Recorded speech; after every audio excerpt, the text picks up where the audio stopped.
står på en arkæologisk udgravning, som hedder Storekollen. Den ligger lige syd for Ølholm by. På udgravningen har Horsens Museum konstateret bebyggelsesspor fra ældre romersk jernalder og yngre romersk jernalder. Og senest har vi konstateret bebyggelsesspor fra vikingetiden. Grunden til, at vi kan sige, at vi har fat i en vikingetidsbebyggelse, er blandt andet fundet af et grubehus. Så vi kan se, at november måned og udgravningsarbejdet foregår i al slags vejr.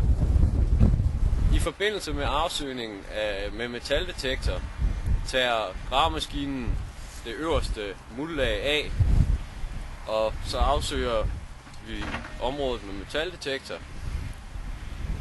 Metaldetektoren søger i en dybde af 20-30 cm. Når vi søger med metaldetektor, dukker der ofte meget jern op. Man kan vælge at frasortere jernet i afsøgningen med metaldetektor. Det hindrer, at vi finder alle de gamle hestesko og søm og skruer osv. Man skal have for øje, at det selvfølgelig også hindrer os i at finde jerngenstande fra vikingetiden. Derfor så søger vi til at starte med efter alt metal. Sidenhen indsnæver vi afsøgningen og søger efter mere ædle metaller eller bronzer.